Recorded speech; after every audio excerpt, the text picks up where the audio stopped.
Baik, Assalamualaikum warahmatullahi wabarakatuh. Di sini saya akan menjelaskan materi tentang set instruksi. Sebelumnya perkenalkan, nama saya Haris Nugraha, saya dari Informatika 2B dengan nomor NPM 23066012174. Baik, kita mulai saja. Apa sih yang dimaksud dengan set instruksi? Nah, set instruksi dalam bahasa Inggris yaitu instruction set atau instruction set architecture atau ISA. Didefinisikan sebagai suatu aspek dalam arsitektur komputer yang dapat dilihat oleh para pemrogram. Nah, setiap instruksi dalam set ini mengarahkan proses untuk melakukan operasi tertentu seperti operasi aritmatika, logika, kontrol alur, atau operasi data. Nah, di sini ada jenis-jenis set instruksi.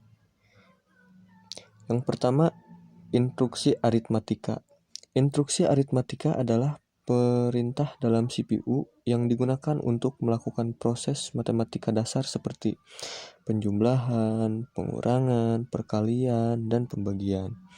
Instruksi ini mengoperasikan data di register atau memori dan menghasilkan hasil yang disimpan kembali ke register atau memori. Yang kedua, ada instruksi logika. Instruksi logika adalah perintah dalam CPU yang digunakan untuk melakukan operasi logika pada data biner seperti AND, OR, OR, XOR, dan NOT. Instruksi ini mengoperasikan bit-bit dari data di register atau memori untuk menghasilkan hasil logis. Yang ketiga, instruksi transfer data. Instruksi transfer data adalah perintah dalam CPU yang digunakan untuk memindahkan data antara register, memori, dan perangkat input ataupun output. Instruksi ini memungkinkan CPU untuk mengambil data dari lokasi tertentu, menyimpan data ke lokasi tertentu, atau memindahkan data antara berbagai lokasi penyimpanan. Yang keempat, instruksi kontrol. Instruksi kontrol adalah perintah dalam CPU yang digunakan untuk mengatur alur eksekusi program.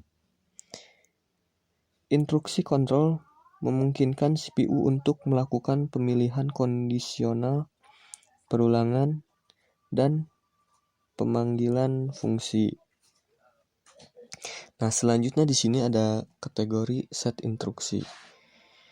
Nah, di sini ada RISC atau Reduced Instruction Set Computer. RISC ini memiliki beberapa karakteristik kunci yang membedakan dari arsitektur komputer lainnya. Berikut adalah beberapa karakteristik utama dari arsitektur RISC. Yang pertama, instruksi sederhana. Yang kedua, jumlah instruksi yang terbatas. Ketiga, pengaksesan memori terpisah. Keempat, pipelin yang sederhana. Kelima, register banyak. Keenam, eksekusi instruksi yang cepat. Ketujuh, desain yang bersifat rapih dan terstruktur. Kedelapan, dukungan untuk paralelisme instruksi. 9. Fokus pada kinerja secara keseluruhan. Nah, di sini juga ada CISC atau Complex Instruction Set Computer. Nah, CISC ini memiliki beberapa karakteristik utama membedakan dari arsitektur RISC. Berikut adalah karakteristik tersebut. Yang pertama, instruksi yang kompleks. Yang kedua, banyaknya instruksi. Yang ketiga, ketergantungan pada memori. Keempat, pipa yang kompleks. Kelima, dukungan untuk mode addressing yang fleksibel. Keenam, instruksi yang panjang. 7, emulasi mode. 8, konsisten yang kurang. Nah, Di sini keunggulan dan kekurangan dari RISC dan CISC. Nah, keunggulan RISC ini memiliki keunggulan yang efisien, kecepatan tinggi, dan pipelin yang mudah. Sedangkan kekurangannya yaitu memerlukan lebih banyak instruksi untuk tugas yang kompleks. Yang kedua, CISC.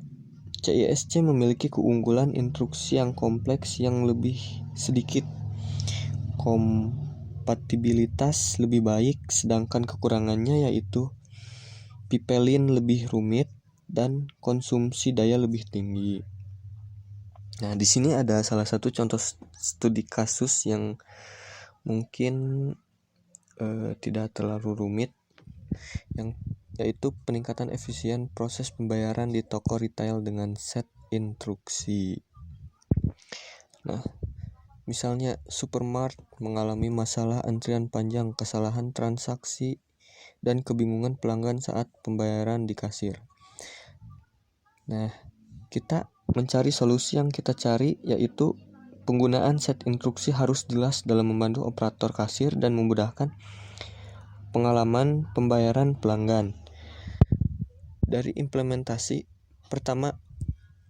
pertama-tama kita analisis proses pembayaran. Misalnya identifikasi langkah-langkah dan area masalah dalam proses pembayaran.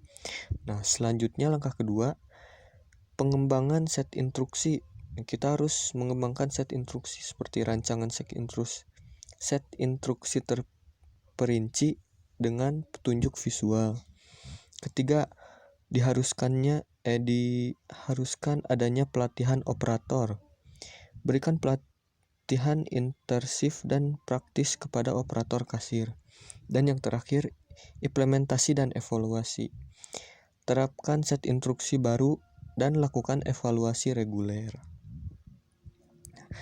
Nah, di sini hasil yang kita harapkan yaitu yang pertama, penurunan waktu tunggu di kasir dan peningkatan kepuasan terhadap pelanggan.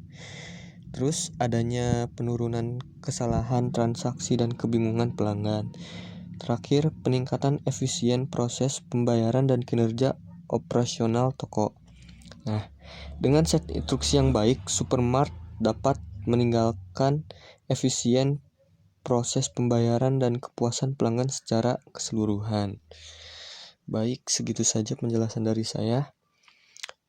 Mohon maaf bila ada kesalahan kata atau masih kurang dari penjelasannya.